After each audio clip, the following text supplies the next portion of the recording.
ઉજ્જૈનમાં railway દુર્ઘટના બીકાનેરથી બિલાસપુર જઈ રહેલી ટ્રેનના 2 ડબ્બામાં અચાનક લાગી આગ। મધ્યપ્રદેશના ઉજ્જૈનમાં રવિવારે સાંજના 5 વાગ્યાની આસપાસ ટ્રેન દુર્ઘટના સર્જાઈ હતી। છત્તીસગઢના બિલાસપુર જઈ રહેલી ટ્રેનના 2 ડબ્બામાં ભીષણ આગ લાગી હતી। ઘટનાને પગલે અફરાતફરીનો માહોલ સર્જાયો હતો અને ઘટના સ્થળ નજીક લોકોનું ટોળું એકઠું થઈ ગયું હતું।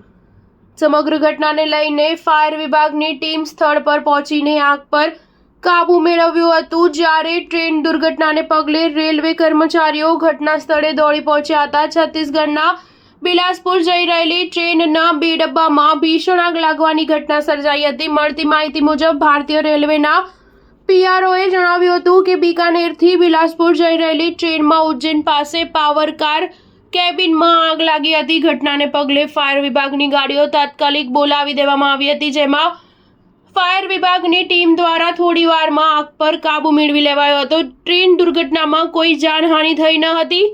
પ્રત્યક્ષદર્શીઓના જણાવ્યા મુજબ બિલાસપુર બીકાનેર એક્સપ્રેસ ટ્રેનના ડબ્બામાં અચાનક વિસ્ફોટ થયો અને ચારે બાજુ ધુમાડો ફેલાયો હતો, જેના કારણે અફરાતફરીનો માહોલ સર્જાયો હતો। જો કે અકસ્માતમાં કોઈ જાનહાનિ થઈ નથી। જો આગ જોઈને કોઈ મુસાફર ટ્રેનમાંથી કૂદી પડ્યો હોય તો જાન અને માલનું જોખમ હોત, પરંતુ આવી કોઈ દુર્ઘટના બની નથી। સ્ટાર ન્યૂઝ 7 હંમેશા સચ્ચાઈની સાથે।